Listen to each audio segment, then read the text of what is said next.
Pues vamos a abrir nuestras Biblias en el Evangelio según San Mateo, capítulo 16. Y vamos a tener la lectura de unos versículos aquí. Mateo, capítulo 16.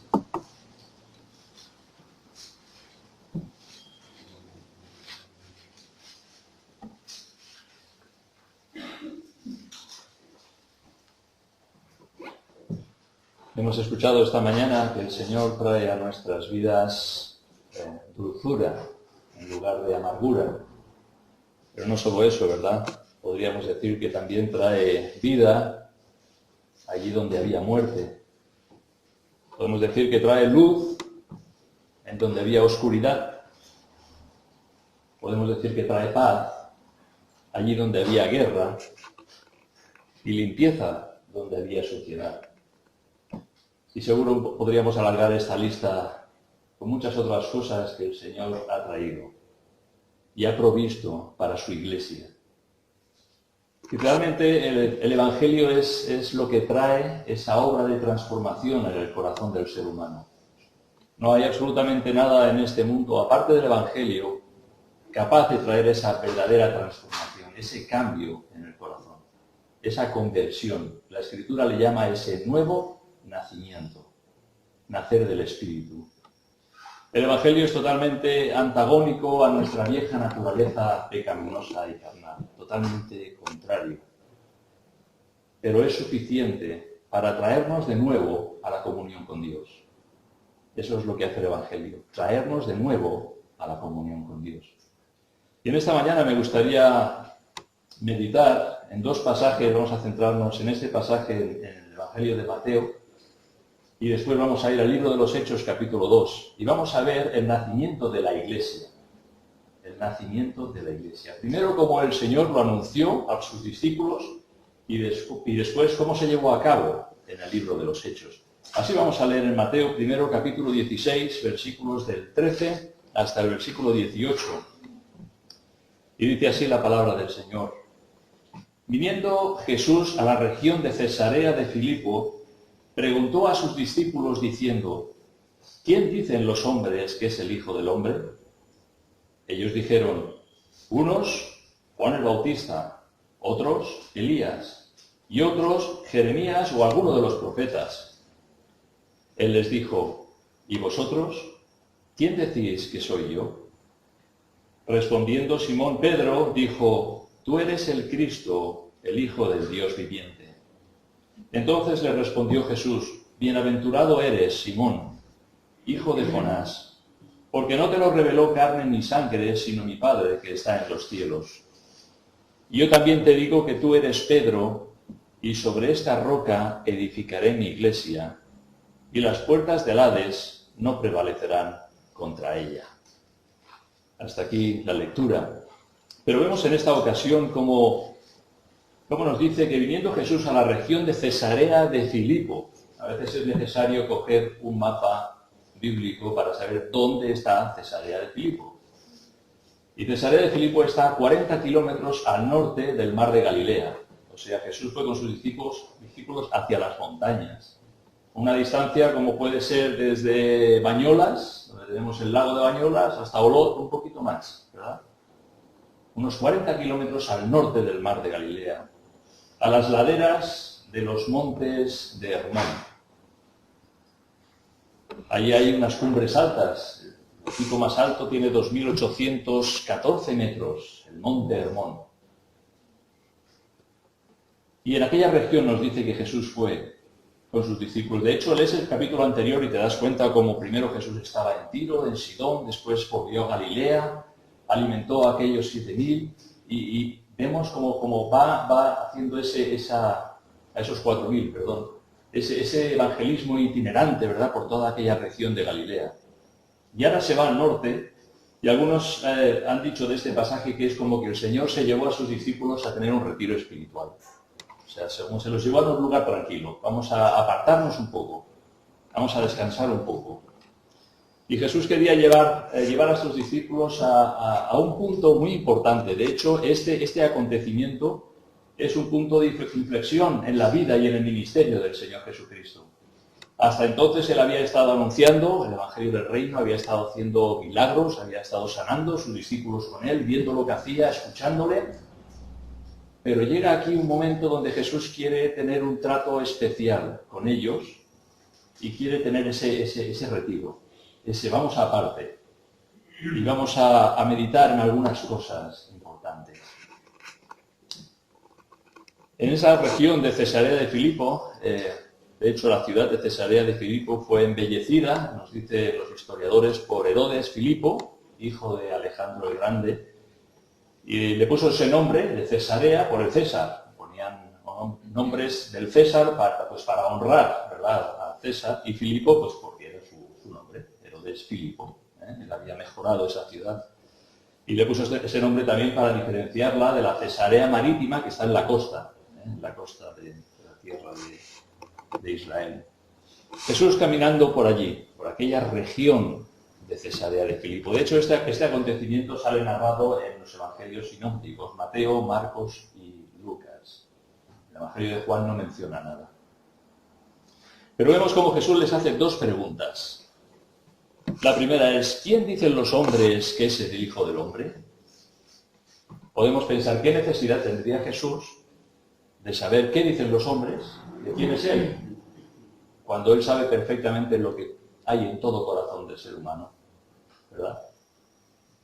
Pero les hace esa pregunta a sus discípulos, ¿quién dicen los hombres, vosotros, que os movéis? ¿Quién dice los hombres que es el Hijo del Hombre? Ellos le dijeron, unos Juan el Bautista, otros Elías y otros Jeremías o algunos de los profetas. Eso es lo que dice la gente. Bueno, no iban mal encaminados, ¿no? Están hablando de siervos de Dios. Están hablando de profetas del Antiguo Testamento, de la antigüedad, que habían traído pues, el mensaje de Dios al pueblo de Israel. No iban mal encaminados. Pero se quedaba corto. Porque el Señor no lo puedes comparar con Jeremías. No lo puedes comparar con Juan el Bautista o con alguno de los profetas. Estos eran hombres usados por Dios. Pero Jesús no era un simple hombre. Jesús era el Hijo de Dios. Entonces no iban mal encaminados esos que decían, pero no llegaban a aquel lugar de entender realmente quién era Jesús.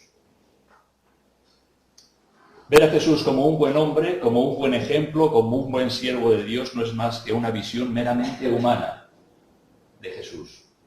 Y no es una visión divina de Jesús.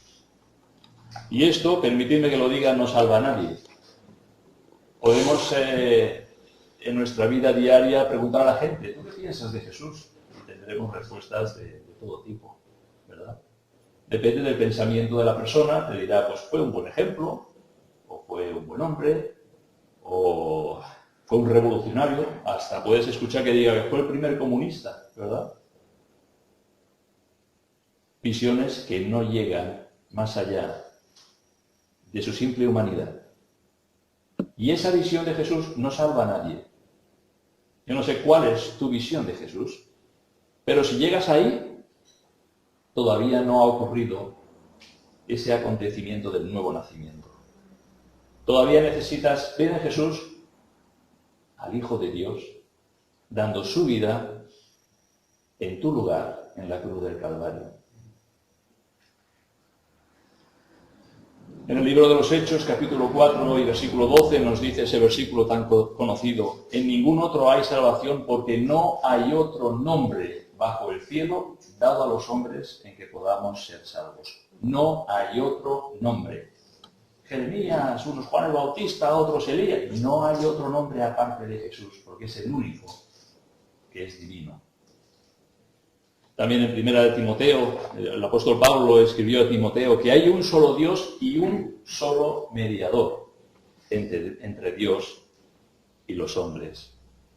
Así que vemos que Jesús no es uno más entre muchos, Jesús es el único entre todos. Después de esta primera pregunta que Jesús hace a los discípulos, ¿quién dice los hombres que soy yo? Entonces centra más en lo que sus discípulos piensan de él. Y le dice en el versículo 15, ¿y vosotros? ¿Quién decís que soy? ¿Quién decís que soy? Jesús está llevando la conversación a un punto más personal, más íntimo. Hace esta pregunta a aquellos que habían estado caminando con él ya por algún tiempo. Como he dicho, parece ser que el Señor les está haciendo como un examen, ¿verdad? Un examen de una pregunta. Primero, ¿qué dicen los hombres que soy yo? Pero ¿y vosotros quién decís que soy yo? No tanto porque Jesús no sepa lo que sus discípulos piensan de él, como para que los discípulos supieran decir quién era Jesús a quien seguían. Lo que respondamos a esta pregunta va a determinar en qué punto estamos en cuanto al Evangelio. ¿Quién es Jesús? En el versículo 16, tenemos la respuesta. Respondiendo, Simón Pedro dijo, tú eres el Cristo, el Hijo del Dios viviente. Qué palabras, ¿verdad? No le dijo, tú eres Señor más que Elías, tú eres más que Juan o más que Jeremías. Tú eres el Cristo, el Hijo del Dios viviente. En esas palabras él estaba reconociendo que eres el Hijo de Dios, que eres Dios mismo y que eres el Mesías prometido en todos los profetas, todo lo que los profetas habían dicho en el Antiguo Testamento. Tú eres el Cristo, el Mesías, el Rey de Israel. Esa es una confesión clara.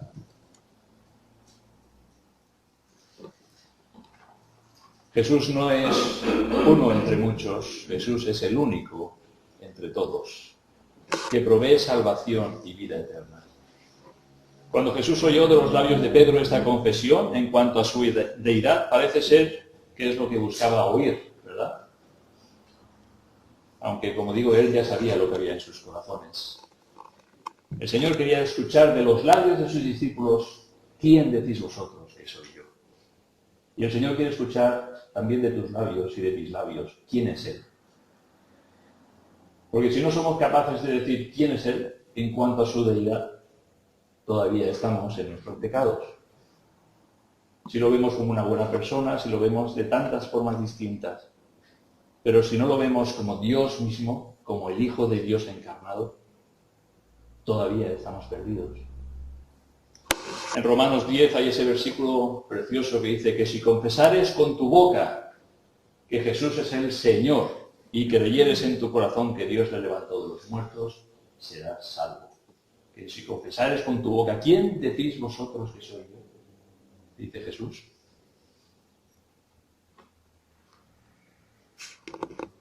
No vemos que después Jesús continuara preguntando al resto de los discípulos.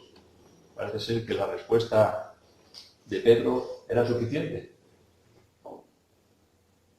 El Señor tenía pues lo que quería oír. ¿Han entendido estos mis discípulos que están alrededor de mí durante tanto tiempo quién soy? Cuando Pedro da esta respuesta, le dice, bienaventurado en el versículo 17. Entonces le respondió Jesús, bienaventurado eres, Simón, hijo de Jonás, porque no te lo reveló carne ni sangre, sino mi Padre que está en los cielos. Bienaventurado eres. Desde ese momento Jesús empezó a revelar a sus discípulos que era necesario padecer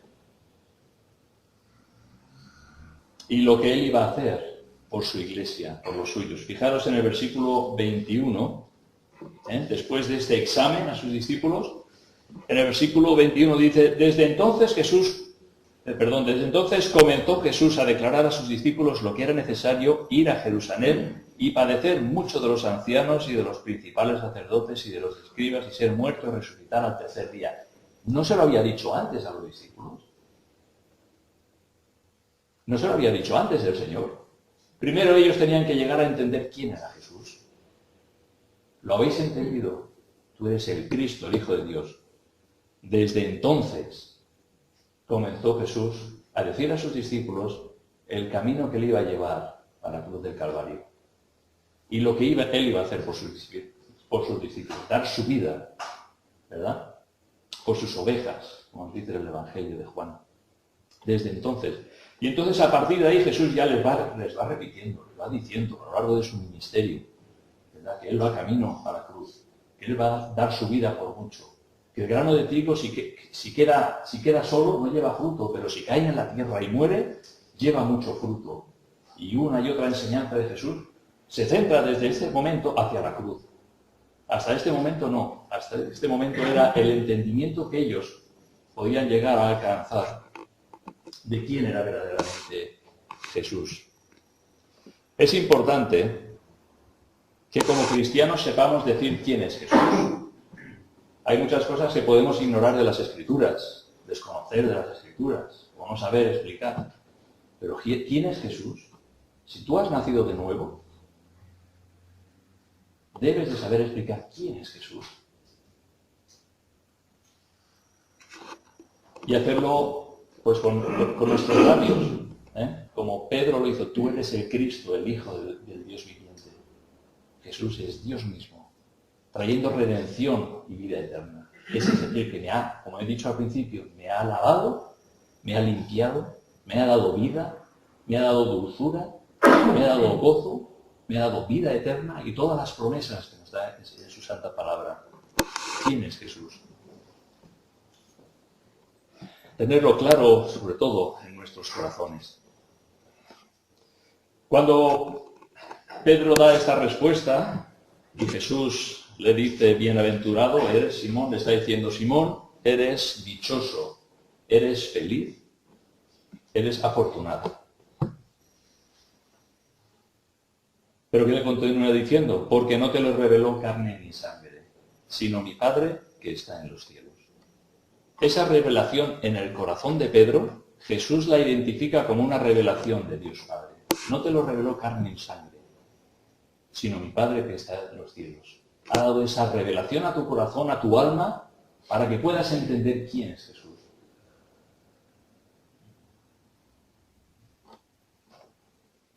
En 1 Corintios nos dice que nadie puede llamar a Jesús Señor sino por el Espíritu Santo. Y es cierto. Ninguno de nosotros podemos decir, tú eres el Cristo, el Hijo del Dios viviente, si no hay una obra divina en nuestros corazones. La obra del Espíritu Santo trayendo entendimiento a nuestros corazones, mostrándonos nuestros pecados y llevándonos al Señor Jesucristo, quien es el Cordero de Dios que quita el pecado del mundo.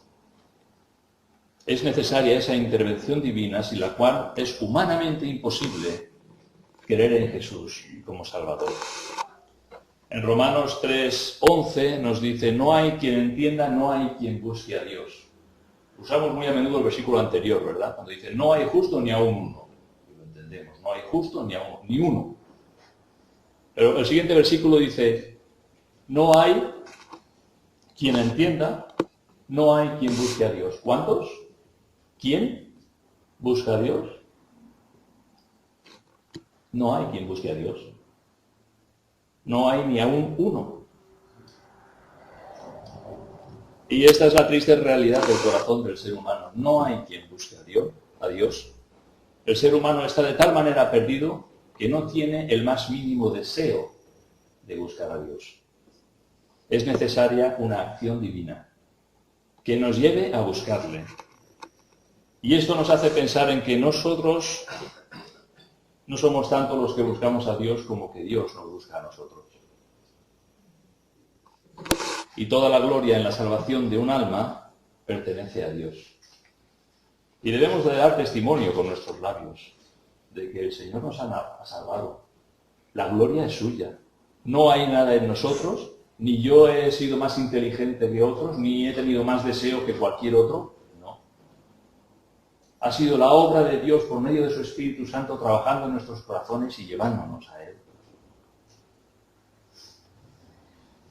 Bienaventurado eres, Simón, hijo de Jonás, porque no te lo reveló carne ni sangre, sino mi Padre que está en los cielos. Y yo también te digo, versículo 18, que tú eres Pedro, y sobre esta roca edificaré mi iglesia, y las puertas del Hades no prevalecerán contra ella.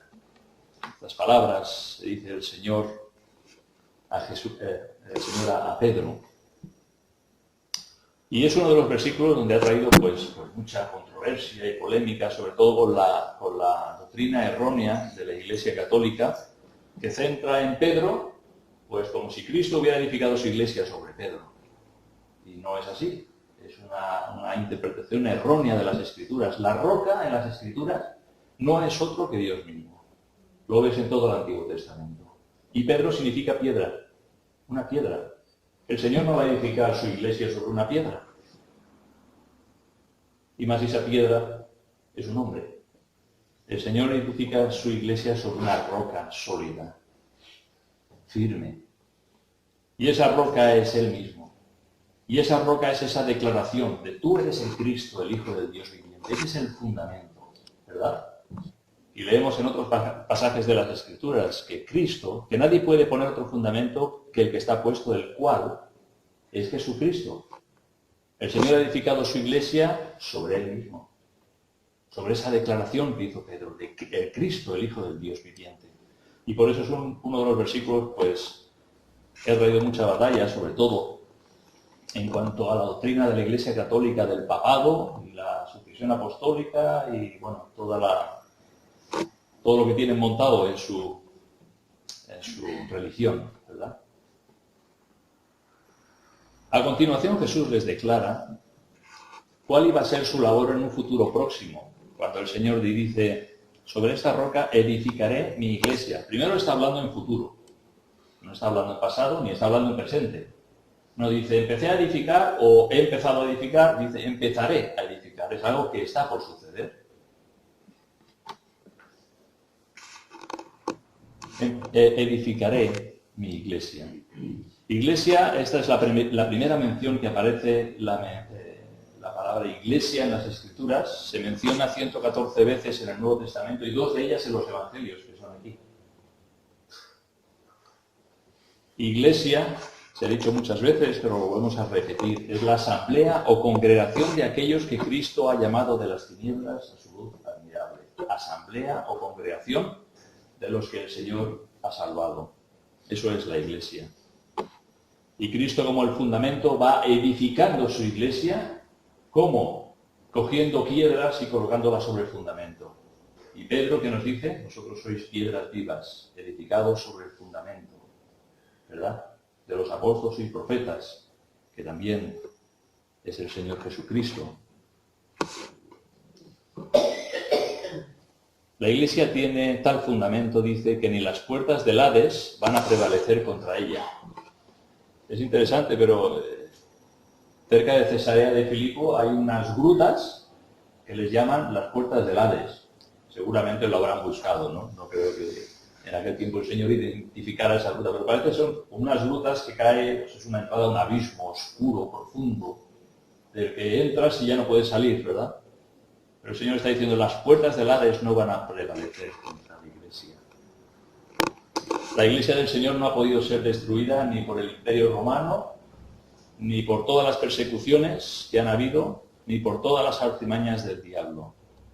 La iglesia del Señor es la portadora de un mensaje de esperanza que anuncia en Cristo salvación y vida eterna.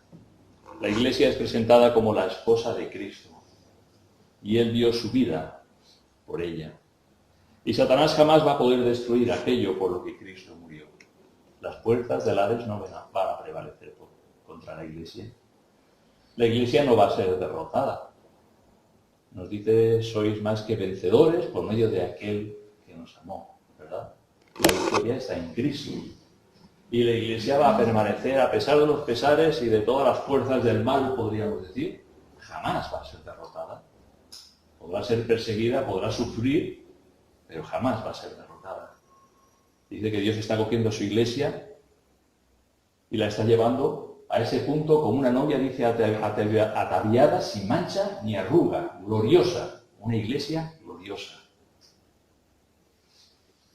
Y las puertas del Hades también no van a prevalecer contra la iglesia, en el sentido de que la iglesia va adelante. La iglesia continúa llevando el mensaje de salvación, el mensaje de esperanza, diciendo a los demás quién es Cristo. Al que hemos conocido, por cierto, ¿verdad? Pero ese mensaje del Evangelio que es el único capaz de transformar vidas. Cristo dijo a Pedro, edificaré mi iglesia, hablando en el futuro, porque primero Jesús todavía no había llegado a la cruz del Calvario. Iba camino a la cruz del Calvario, pero todavía no había llegado a la cruz del Calvario, donde iba a derramar su sangre para salvar a su iglesia. En segundo lugar, porque tenía que dar su vida en rescate y presentarse, o sea, resucitar victorioso de entre los muertos y presentarse delante del Padre como aquel que había satisfecho la justicia divina. Vuestra Pascua, que es Cristo, ¿verdad? Fue sacrificada por nosotros. Y el Señor, habiendo obtenido esa redención, se presenta ante el Padre. Y en tercer lugar, también habla en futuro, porque todavía debía de venir el Espíritu Santo a morar en los redimidos y a obrar en aquellos que todavía habían de creer. Por eso el Señor habla en futuro. Y otra cosa a remarcar de este versículo, que el Señor dice, edificaré mi iglesia. Y preguntamos, ¿de quién es la iglesia? Pues lo dice aquí, mi iglesia. La iglesia es del Señor. Adjetivo posesivo, mi, ¿verdad? La iglesia es del Señor y la obra es suya. Él es cabeza de la iglesia.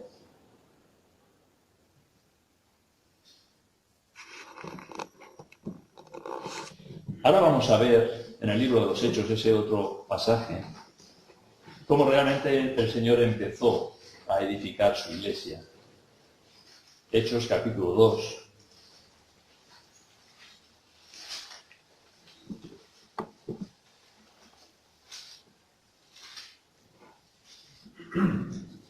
Y vemos en el libro de los Hechos cómo realmente el Señor conduce y dirige con poder y autoridad a su iglesia, porque Él es Señor y dueño de su iglesia.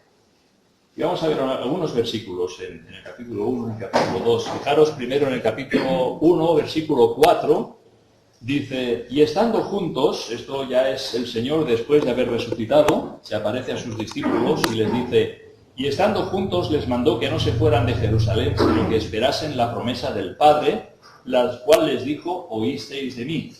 Esta promesa del Padre es la venida del Espíritu Santo.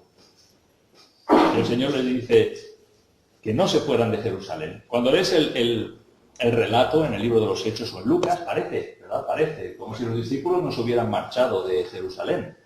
Jesús fue sacrificado, lo ha dicho el pastor esta mañana, en la Pascua, en la fiesta judía de la Pascua. ¿Vale? Pentecostés, que es lo que vamos a ver en el capítulo 2, era otra fiesta judía. Eso pasaba 50 días después. O sea, desde la Pascua hasta Pentecostés hubieron 50 días. En esos 50 días, 40 de ellos, Jesús estuvo andando con sus discípulos y se mostraba a ellos aquí y allá.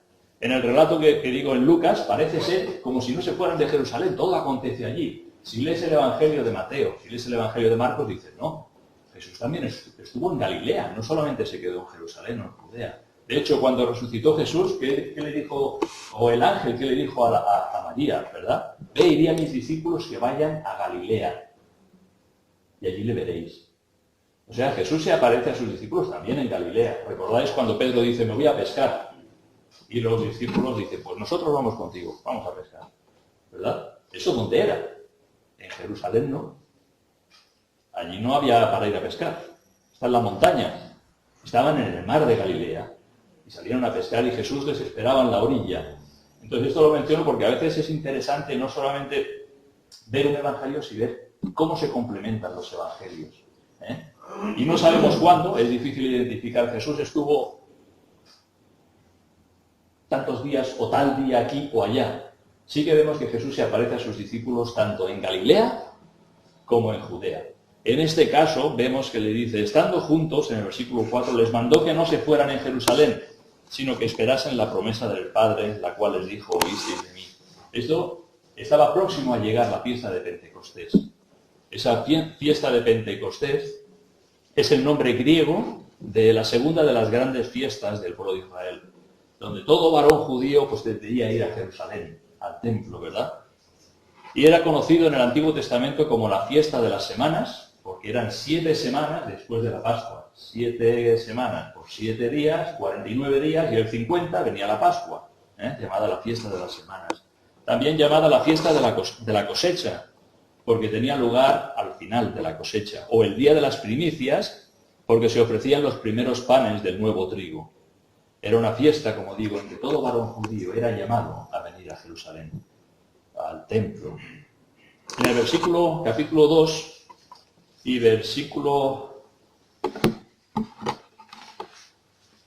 capítulo 2, versículo 1, es lo que menciona esa fiesta. Cuando llegó el día de Pentecostés, estaban todos unánimes juntos. Ahí llegó esa festividad del pueblo de Israel, esas fiestas que el Señor había establecido en su calendario para su pueblo. Y nos dice en el versículo 5, moraban entonces en Jerusalén judíos, varones piadosos de todas las naciones bajo el cielo. Es interesante ver, ¿no?, cómo el Señor controla todas las cosas. Y el día en que iba a establecer su iglesia, pues no pasó en un lugar desierto, pasó en un lugar bastante bullicioso. Jerusalén, en las festividades estas, pues estaba a reventar. Venían de muchísimos lugares, hacían esa peregrinación y venían de las otras naciones para estar en Jerusalén, para estar en esa festividad allí. Y en el versículo 5 nos dice, moraban entonces en Jerusalén judíos, varones piadosos de todas las naciones bajo el cielo. ¿Por qué vivían en esas otras naciones, sino en Israel? Podemos preguntarnos. ¿Qué hacían tantos judíos de otros lugares venir, de otras naciones venir a Israel? Eran las naciones en donde habían nacido. Habían nacido fuera de la tierra de Israel.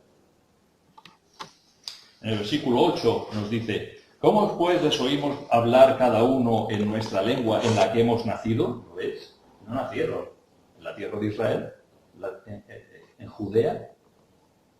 Eran judíos, varones piadosos que habían venido para celebrar esa fiesta, pero dice, les oímos hablar cada uno en nuestra lengua en la que hemos nacido. Habían nacido fuera de la tierra de Israel.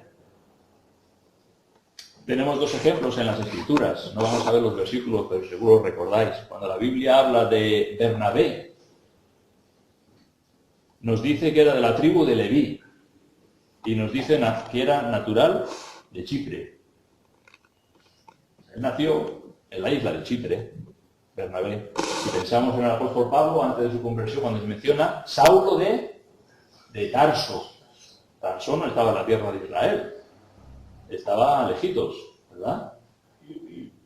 Judío. Y además, Pablo dice, de la tribu de Benjamín.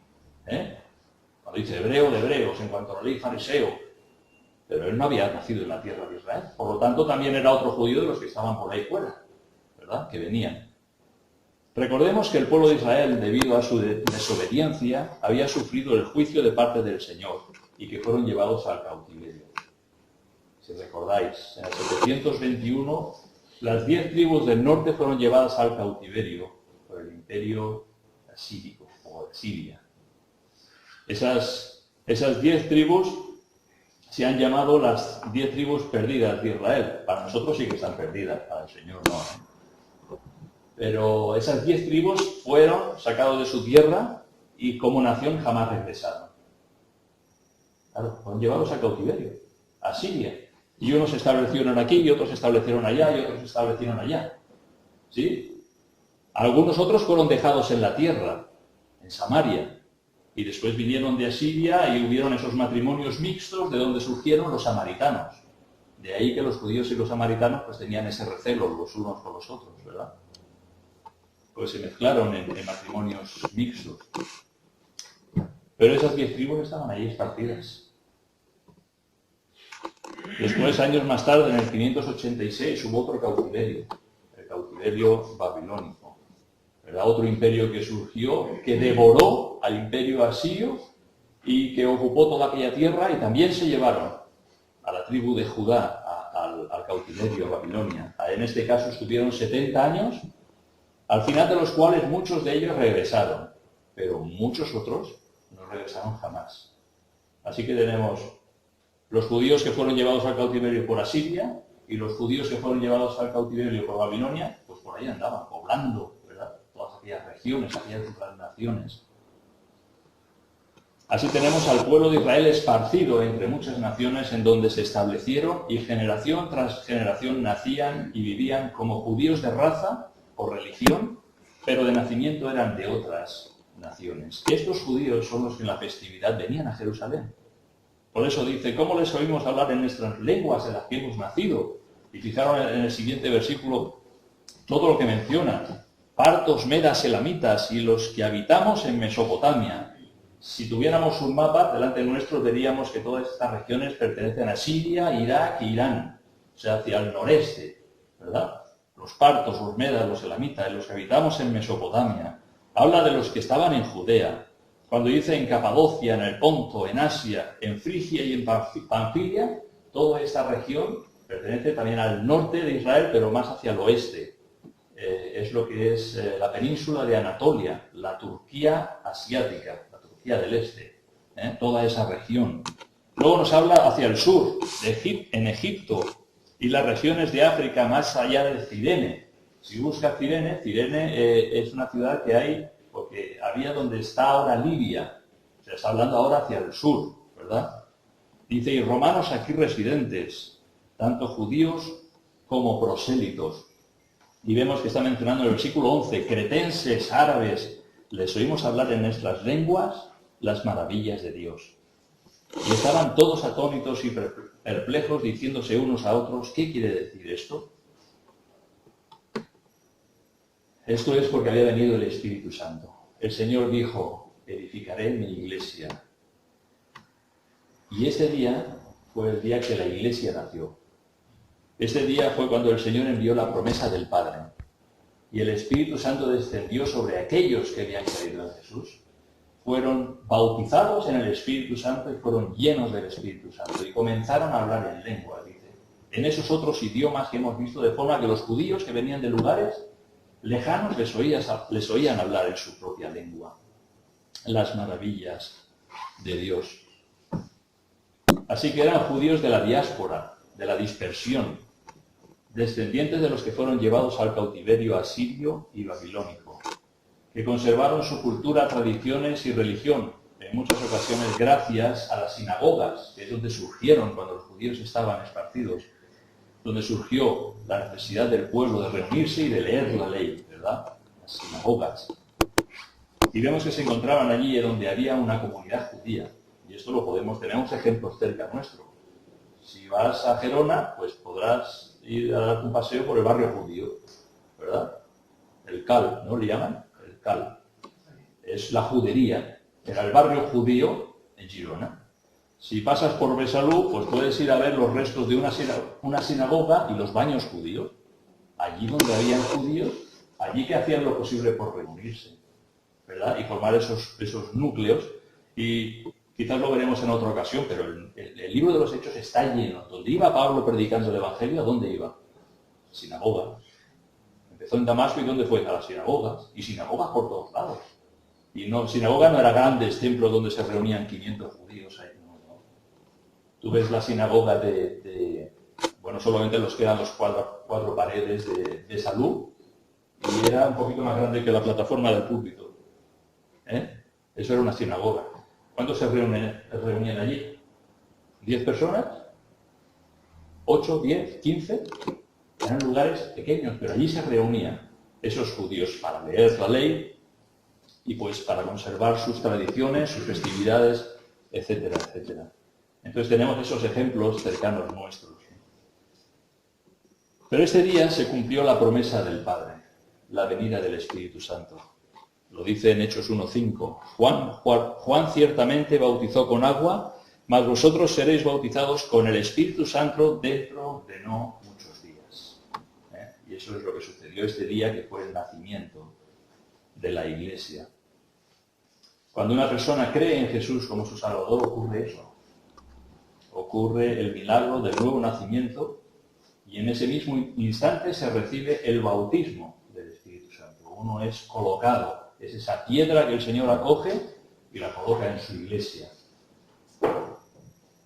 Recibe ese bautismo del Espíritu Santo y viene a formar parte de la iglesia del Señor. Un creyente no tiene por qué pedir el bautismo del Espíritu Santo.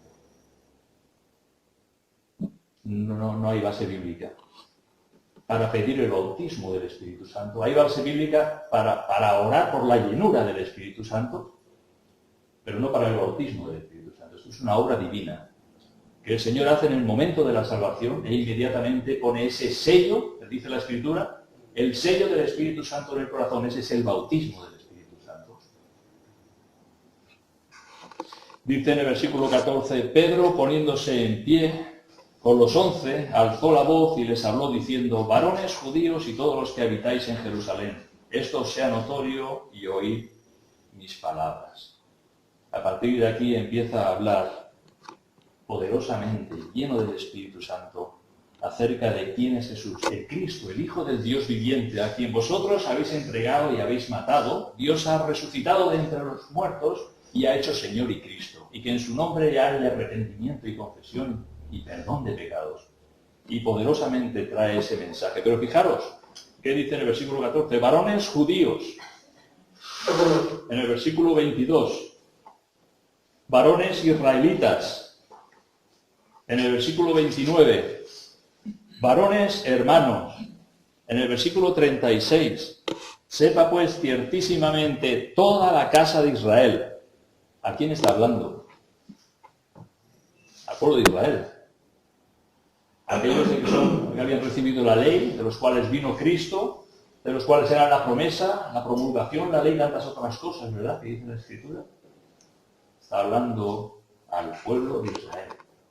Y recuerda este hecho, aquello que dijo Pablo en el libro de Romanos, al judío primeramente y también al griego. Pues aquí empezó, al judío primeramente.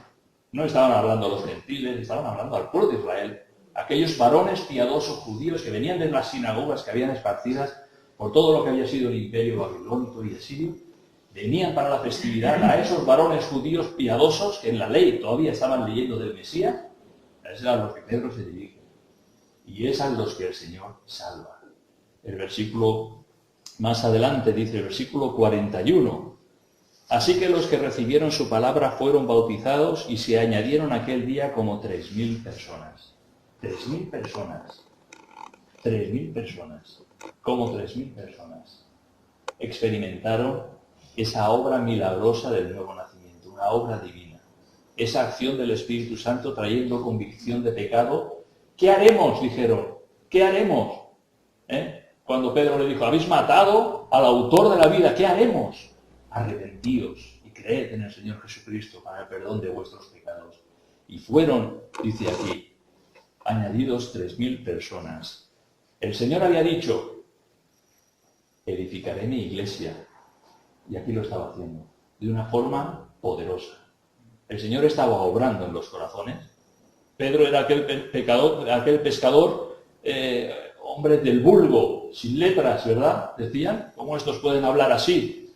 Pero habían visto al Cristo resucitado, no solo crucificado, sino resucitado, y habían recibido, que dice la promesa del Padre, recibiréis poder cuando viniere sobre vosotros el Espíritu Santo. Y eso es lo que estaba manifestando aquí. Pero ¿quién está dirigiendo todo esto? El Señor. Edificaré mi iglesia. Y aquí llega el momento donde realmente la iglesia nace. Y otra cosa, subrayar en el último versículo del capítulo 2. Al final del versículo dice, y el Señor añadía cada día a la iglesia los que habían de ser salvos. Cada día el Señor, ¿quién? El Señor. Aquel que edifica su iglesia. Aquel que hace, añade a la iglesia aquellos que han de ser salvos.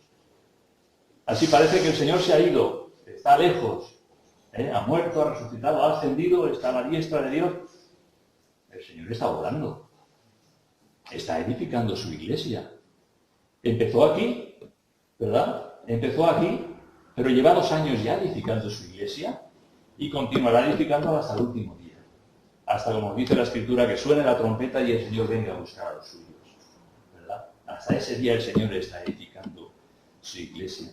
Así hemos visto un poquito este recorrido. Primero, cómo Jesús le lleva a sus discípulos. ¿Quién decís que soy? Y cuando les dicen quién eres, el Cristo, el Hijo del Dios viviente. Ah, lo habéis entendido. Habéis recibido esa revelación de mi Padre. No por carne y sangre, sino mi Padre os ha hecho esa revelación. Dice, pues que entendáis que voy a la cruz, voy a dar mi vida por vosotros, voy a dar mi vida por la iglesia. Y después Él da su vida, resucita con poder y gloria, aparece a sus discípulos durante 40 días, en la zona de Galilea, en la zona de Judea. Les dice, no os vayáis de Jerusalén hasta que recibáis la promesa del Padre, la cual oísteis de mí. Y eso fue la venida del Espíritu Santo que sucedió el día de Pentecostés, aprovechando el Señor, que había muchos varones judíos piadosos de todas las naciones bajo la tierra, bajo el sol, allí en Jerusalén. Cuando acabó la fiesta, ¿qué hicieron esos judíos? Se fueron a sus casas. Y esos 3.000 también. ¿Y qué llevaron? Al Señor en sus corazones, ¿verdad? Llevaban el Evangelio del Señor, esa nueva vida, y posiblemente empezaron a dar testimonio y a evangelizar aquí y allá. Y vemos ese precioso comienzo de la Iglesia, pero sobre todo ese aspecto de que es el Señor el que edifica su Iglesia. Edificaré mi Iglesia. No es algo que yo dejo al azar. No, el Señor edifica su Iglesia. El Señor añade cada día a la Iglesia a aquellos que han de ser salvos. El Señor, por medio de su Espíritu, trae convicción de pecado. El hecho, si tienes algún deseo de buscar a Dios, ese deseo viene de Dios. Ese deseo viene de Dios. Y es bueno que realmente abras tu entendimiento y busques.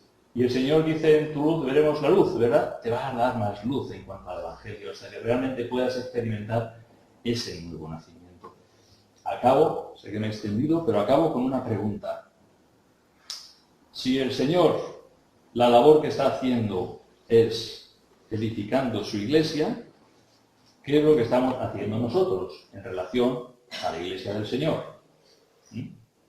El Señor trabaja, el Señor obra, el Señor lleva a cabo una labor, edificando su Iglesia. Y nosotros, lo dejo para que cada uno pensemos y meditamos, ¿qué estoy haciendo yo para ayudar al Señor en esa labor? Para edificar la Iglesia también.